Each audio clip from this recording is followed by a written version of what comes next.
directed to you, Ava, watching online. I'm not going to send out the weekly email because there is no next assignment. You can continue to work on chapter 4 that I gave you because we're not going to be able to go through the whole thing. I need to adjust this a little bit. So there will be no email because I think to send to you. We're going to go through as much of chapter 4 as Luke did and just work our way through. And next week we might do some of that, but we're going to do something fun. We're going to do something Latinly fun because you guys have put up with a lot. That Latin Alive book was just the worst. Maybe not the worst. But when we voted that we'd rather be doing all those charts in the Memoria Press workbook, John, yeah. And that was not fun either. So, okay. So let's look in chapter 4. And you know what? Because I don't know if John has his, I'm going to write, these are the exercitaciones you did, the exercises, right? I'm just going to write it on the board, and we're just going to go through them slowly, all right? Let's put our noun endings on the board so we can refer to them. I,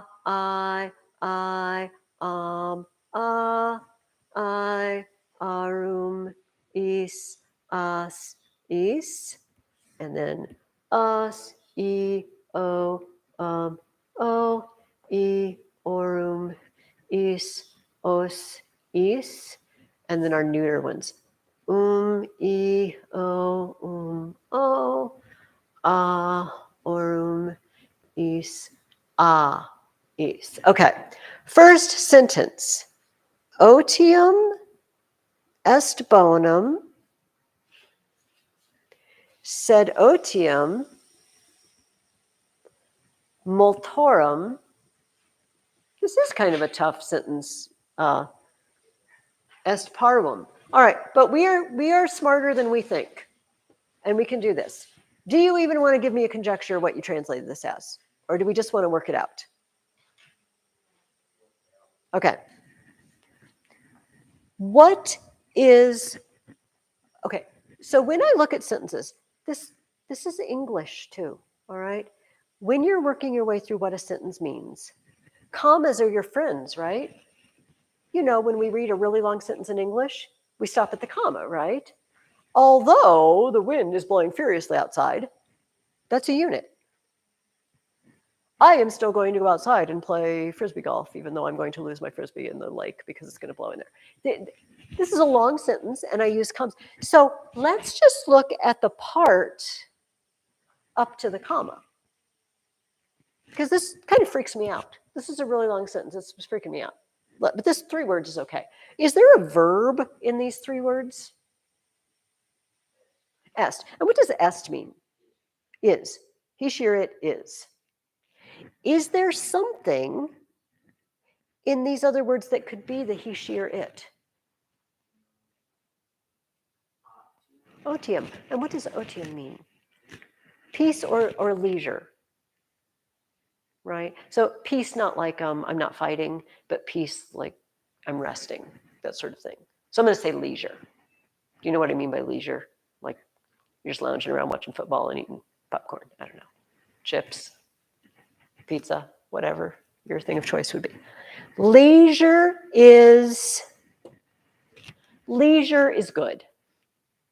I feel already good because we've tackled the first part. Leisure is good. Can you tell me why they decided to put on the end of this adjective instead of us or ah?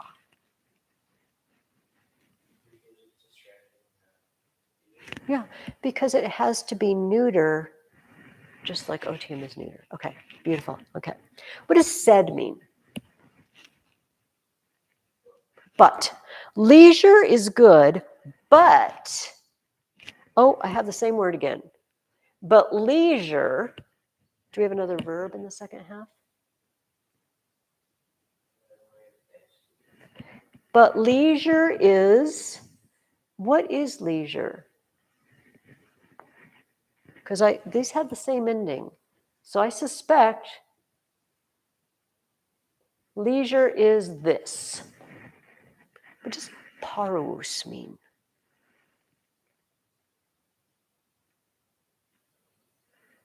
It might be one of your new ones.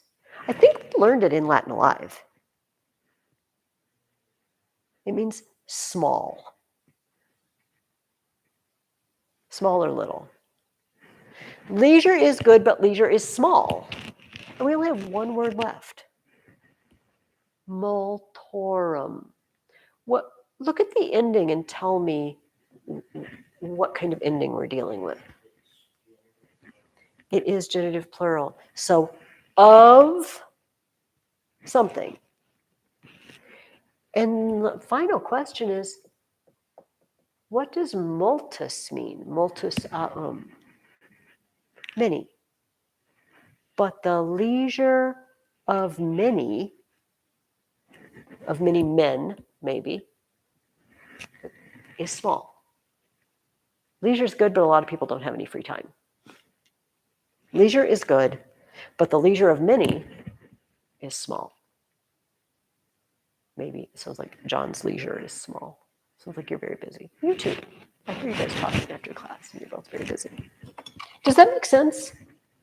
Now, we tackled it was a lot of words, wasn't it? But it's not so bad if you divide it up and you find words that must go together. Okay, let's take a look at the next one. Bella sunt mala et multa pericula. I just botched that. Pericula habent. All right. Do you want to just give me your translation, or you want to work through it again? Okay, lay it on me. Yes. The only thing I would change is danger. Danger is periculum. So what happens if it's a pericula?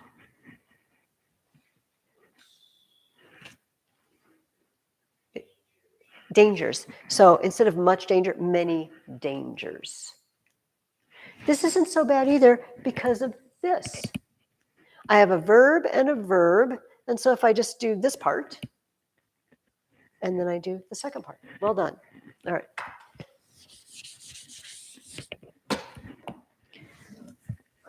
Officium nautam de otio hodie vocat.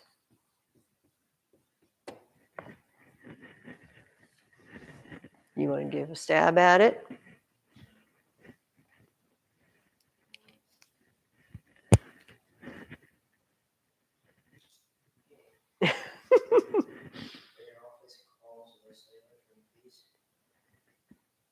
Okay.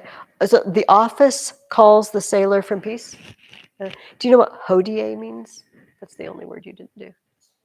Today. Okay. You know what? This is perfectly fine, except it sounds odd, doesn't it? And this is one of the cases where officium can mean more than one thing. How about duty? Duty calls the sailor from peace, or from rest, or from leisure today. In other words, he's going to lay around, and play video games, but he can't. All right. Ooh, it's another long one. Pauci viri, multas formas,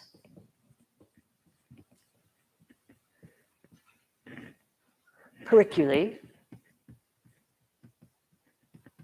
in pecunia, vident. Oh, it's very long. Non debemus esse avari. All right. Did you nail this one, or do we need to work through it together? All right, I feel like we'll be doing this one for a little while. Okay, I see a hyphen. And I see a verb on both sides of the hyphen. So I just want to think about before the hyphen. Let's just limit it to that. What's our verb in the first part? Wident. What does wident mean? See. And what does the nt ending tell you? They.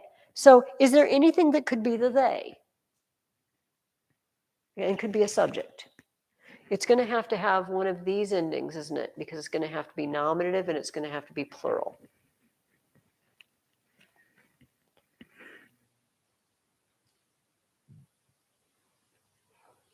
Pauki. Do you know what pauki means? It means few. And few isn't a noun, is it? Few is an adjective.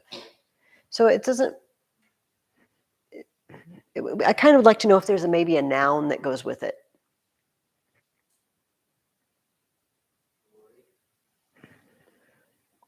Where's worry? Oh, weary. I thought you meant like the English translation was worry. Okay. Weary. Pauki weary. What does weary mean? Men. Few men. I like that. And it's got the right ending to be a subject. Few men see. What do few men see? Is there something that is accusative and can be a direct object?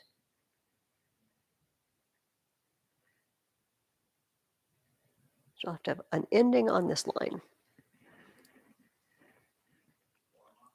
Formos. What does forma mean? This is a real easy one. Form. That's close enough.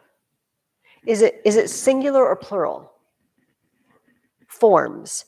Few men see forms. Is there a word that matches forms? Multas, formas. So what does multas mean? Many. Few men see many forms. All right, we've got two things left here. This looks to be a prepositional phrase. And this is by itself. Let's attack this. What does periculum mean? Again, we just used it. Danger. And so it's periculum. It's one of these. And so what does it have to be? Of danger.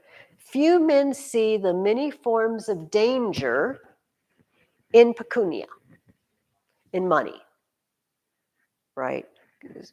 We're actually going to talk about this because philosophy comes to Boethius, right? And says people think that happiness is money because it'll make you self-sufficient. But it doesn't, because then you're worried about it all the time because somebody will steal your money, right? You got to put people to guard your money. Few men see the many forms of danger in money. Okay, boom. We've just conquered most of it. Non debemus. Non debemus.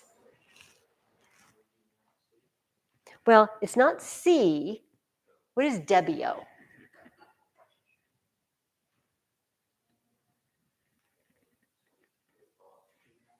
We ought not. Now, we don't know about seeing. We ought not. We do have an infinitive, though. We ought not to be awari.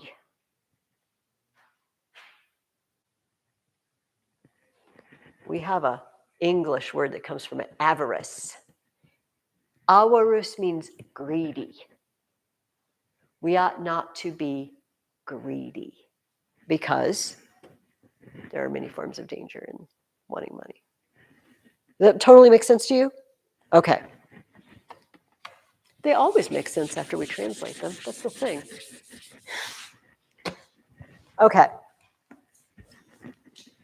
Si multum pecuniam habetus saepe non estis sede curis. All right. I see a comma with two verbs. I feel like it's a divide and conquer. Do you feel good about it? Or do you want to work through it together? Okay. Let's take a look at the first half. Do you know what C means? If. So we have a sentence, if blah, blah, blah, then blah, blah, blah. This is going to be the structure of our sentence. If, find me a verb. Habetus. Tell me all about that verb. What can you get out of that? It does. Yes. If you all have. Now, if you all is the subject, am I probably going to find another subject? No, because you is the subject. I don't even need to bother to look. If you all have, what do y'all have?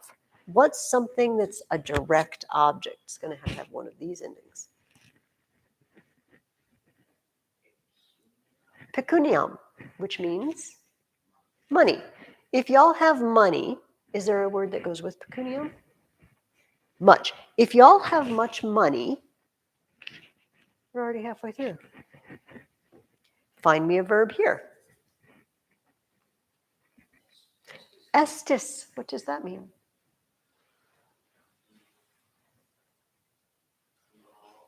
You all are. Saipe. Y'all often are, except known. Y'all are not often sine curis. Excuse me. What sine means? It is a preposition and it means, excuse me. Oh, without. Yes, you did. If I just shut up a little bit longer, you would have had it. Sine curis. Without what?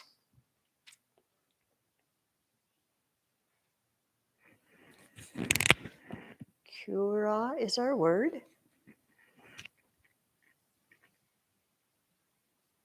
And it looks something like what it means. Do you have a gut reaction to the word cura? Oh, maybe you think here, care. Like anxiety, care, worry about something. And is it singular or plural? Plural, without cares. I feel like this is another sentence telling us the same thing. If you all have much money, you are not often without cares. Kind of a funny thing about this phrase, sine curis or sine cura. There's an English word, sinecure, and it literally means a job where you don't have to do anything. You just get paid for, doing almost nothing. I'm trying to think of an example. If your dad is the governor of Illinois and he gives you some podunk job in the Capitol and you don't really have to do anything, but they pay you for it because you're his kid, that's a sinecure. It literally means without care, without anxiety. It's a job without any duties whatsoever. You just rake in a paycheck. Sinecure. It's just literally this prepositional phrase. And they turned it into an English word. So now you know a fancy word if you're reading a book or you want to talk to somebody and you find out they have a job where they just don't have to do anything. Oh, that's just a sinecure. You tell them, my job's really tough, but yours is just a sinecure. All right, good. Let's look at the next one. Did we do this one? Did you do all of the exercises? Okay, what's the last one that you did?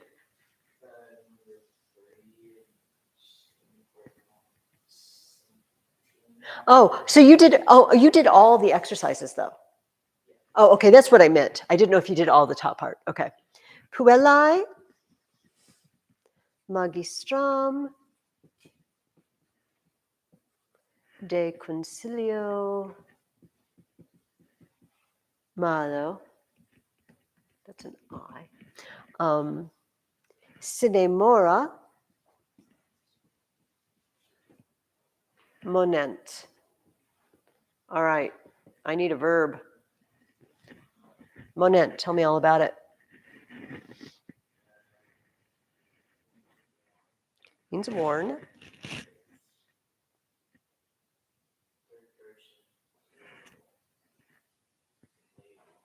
They warn. Who could be the they? We have the same situation. It has to have one of these three endings because it's nominative and plural. The girls. The girls warn.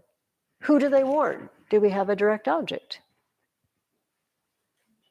The girls warn the teacher. De consilio malo.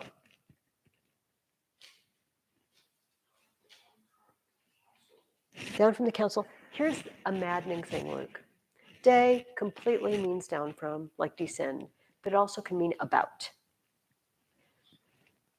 or concerning. And I feel like if you're warning someone, about fits well. She warned the teacher about the council, the plan. What kind of plan? It was a bad plan.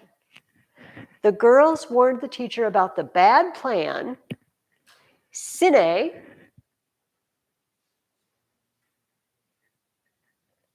without, mora, sine mora.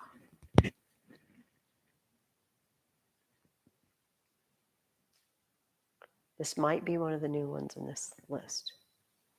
Without delay. Without delay. One of our English words, this will also make you sound smart, moratorium. Has mora in it. When the Senate doesn't want to vote on something and they want to shelve a bill for a while, we're putting a moratorium on the vote, which just means they're putting it off. It's a fancy way of saying I'm not going to do it. We're going to wait. But if you put a moratorium on something, it sounds like, I'm putting a moratorium on going on my diet, until after the next holiday. Makes you sound smarter, right? And less lazy, perhaps. Okay. Oh, magne poeta. Sumus veri amici.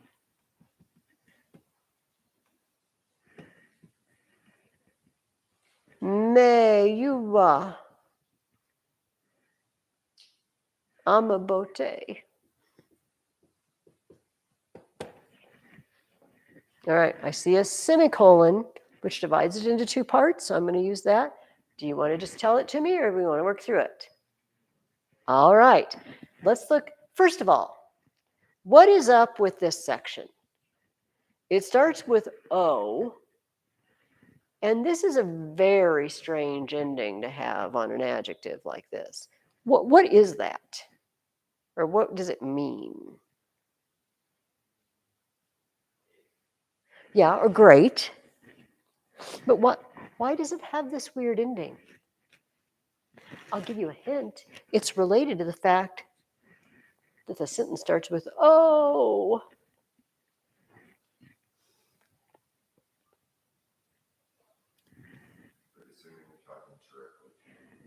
You're talking directly to them. And when it's things in the first declension, like poeta, it's just the same as the nominative. But us's turn into e's. It's called the vocative. I'm calling you directly. Oh, great poet. He's talking to the poet. All right, so we've dismissed that. Oh, great poet. Sumus veri amici. Sumus. We are veri amici. Or just hit amici. If we are friends. What kind of friends? Very. Now, Jesus in the Gospels, he says, it depends on your translation, but verily, verily, I say unto you. In other translations, he says, truly, truly, I say unto you. Wary. What do you think it means? True. We are true friends. Does that make sense? We are true friends. All right, that's the whole first part of the sentence. Me juva. What is this? Boom, it is a command to one person. What's yuo mean? Help. Me yuwa.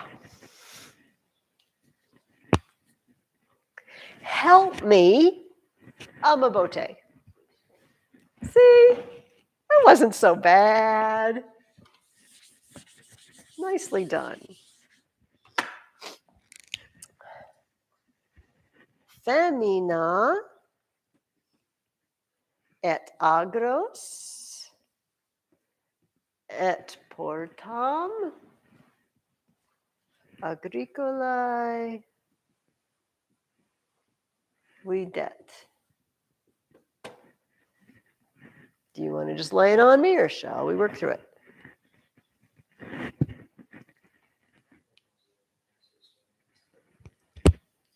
Well, it's up to you. We can work through it, or you can just take stab.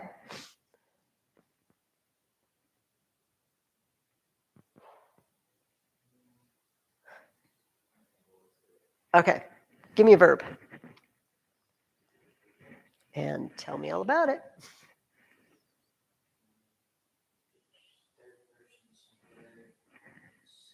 See. So he, she, or it sees. Is there anything that could be the he, she, or it? It's got to have a nominative ending. Femina.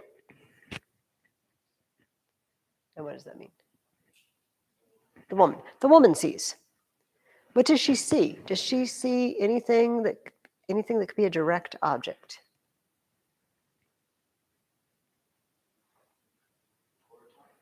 Portam. What does portam mean? Gate. She sees the gate. Okay, here's the weird thing. Is there something else that has a direct object ending? Agros. What does that mean? Field. Is it singular or plural? Plural. So fields. The woman sees, she sees two things, fields and gate, and we have this kind of strange thing going on. Et agros et portam. What does et mean by itself? And. Do you remember what it means if we use and twice? Both. The woman sees both the fields and the gate, agricolae, of the farmer. Because we know it's not the subject, and it doesn't sound like the farmer's getting anything. You did great.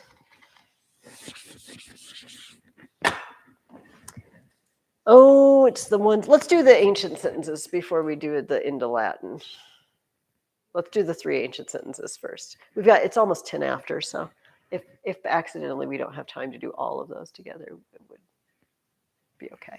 All right. Fortuna. Oh, this is a good one for our high school. What we're going to do in a moment. Fortuna caeca est. And they tell you in the book that caecus means blind. So knowing that, this is pretty easy. Fortuna caeca est. Fortune is blind. She doesn't care who she dishes out her goodies to or who she takes them away from. Fortune is blind. All right. Si pericula sunt vera infortunatus es. All right.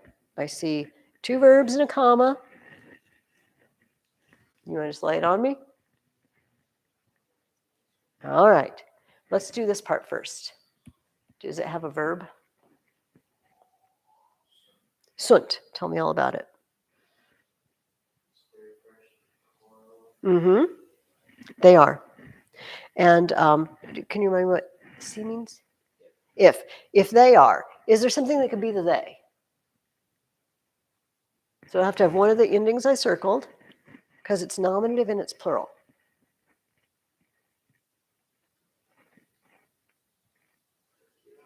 Pericula. What does that mean?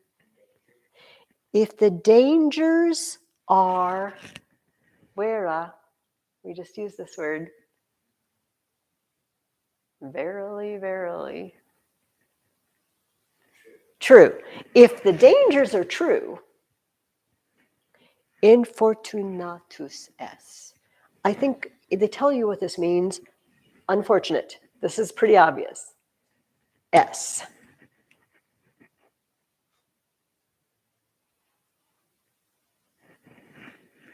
It's the be verb.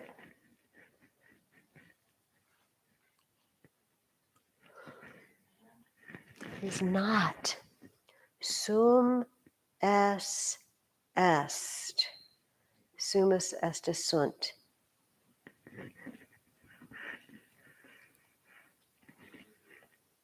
Well, but except I won't say you be unfortunate. What do I say? You are unfortunate. Maybe some people do. Maybe people learning English as a second language or very small children, but we are going to say you are unfortunate. If the dangers are true, you are unfortunate. This is not a very helpful sentence to say to somebody. Well, if that's true, that's bad luck for you, isn't it? Not helpful. Maybe that's why the poor guy in the sentence above was saying, "You're a true friend. Help me, please." Yeah, you're unfortunate. Okay, one more. Salve. Oh, amiche. We're bonuses. Right, this was pretty easy, right? Is it?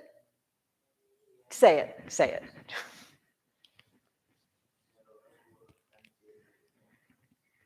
Hello, old friend, except not be.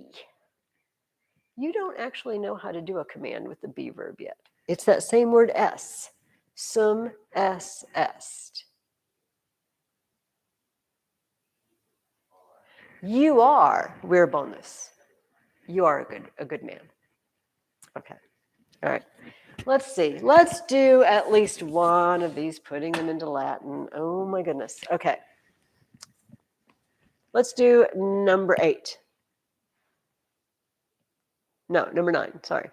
You, and they tell that it's you singular, one you, are in great danger.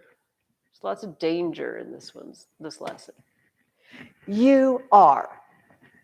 This should be easy because we've just done it twice. You are.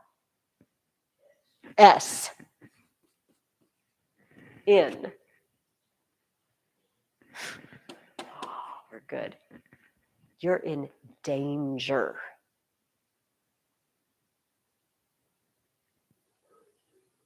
Periculum. Periculum is the word for danger, but now we're going to have to ask ourselves something. What case does in take? What ending shall I put on it if it comes after the word in?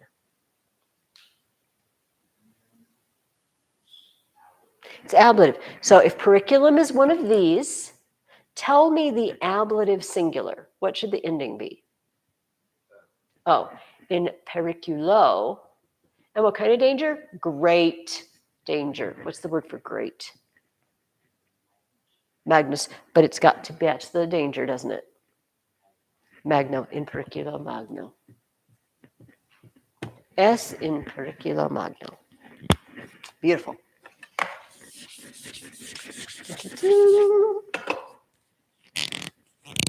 The daughters and sons of great men and women. Well, that's a lot of ofs. Are not always great. Ooh, this is true.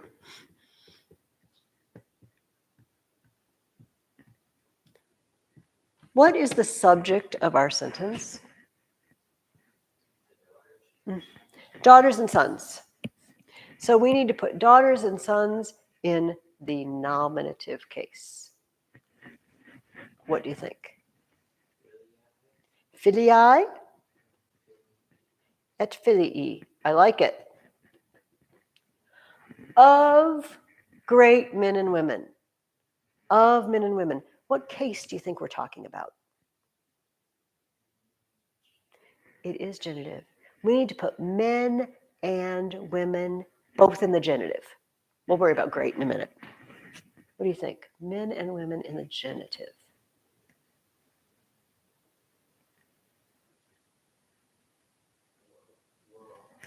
Virorum. And how about the women?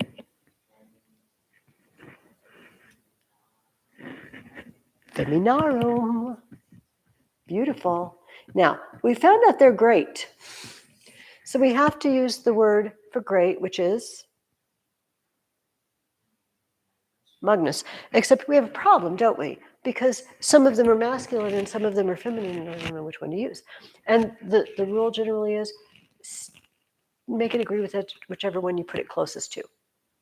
So if I put it here or here, I would say magnorum and make it match this. But if I decided to put it here or here, I'd say magnarum. Does that make sense?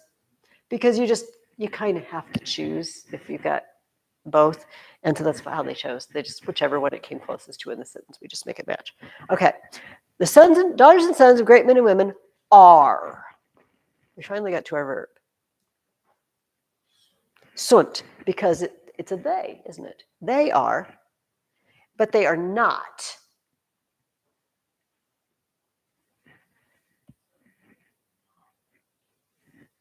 How do I make it be not?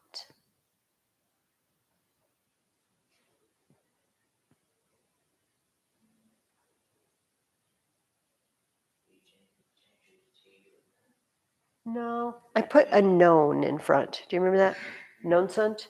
They are, this is they are, this is they are not. They are not always.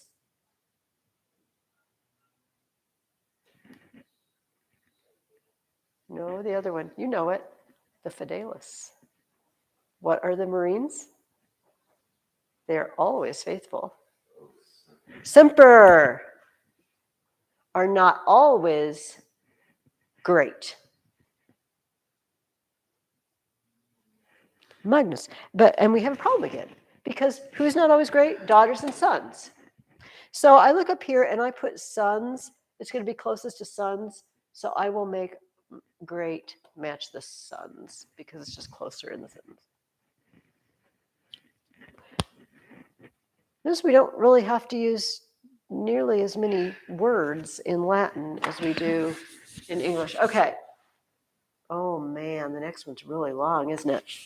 All right, I think we are going to work our way through this last one, and then we are calling it quits for today. Without wisdom,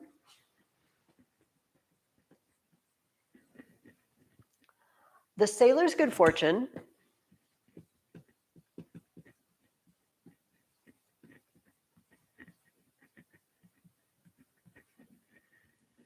is nothing, and they are paying the penalty. Is nothing. Oh, actually, this won't be so bad. And they are paying the penalty. All right. I see an and two parts, so let's tackle the first part. Without. We've used this word over and over. What's the word for without? Sine. And what's the word for wisdom?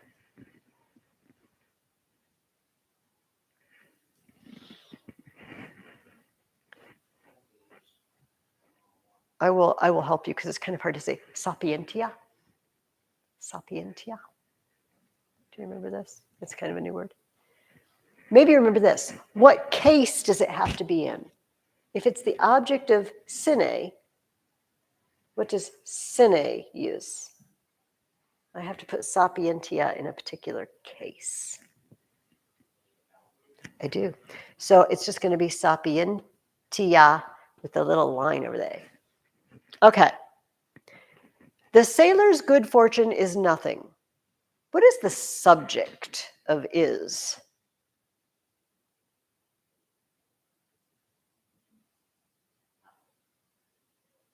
Well, yeah, but what's then what is nothing? What I was going to do it the other direction.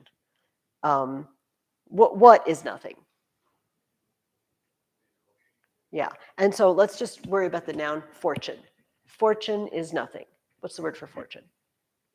Fortuna, and it's the subject. Fortuna. What kind of fortune? So what do I have? Bona. Fortuna bona. And it belongs to the sailors, and it belongs to more than one of them. Nautarum. That's exactly right. Is. Fortune is. Nothing.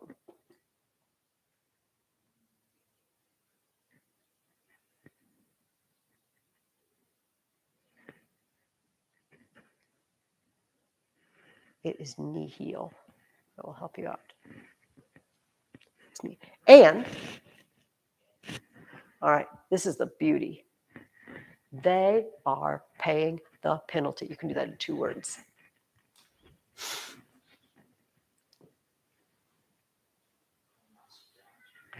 Buenas dant. You nailed it. They are giving penalties, literally. They are paying the penalty. Good. Okay.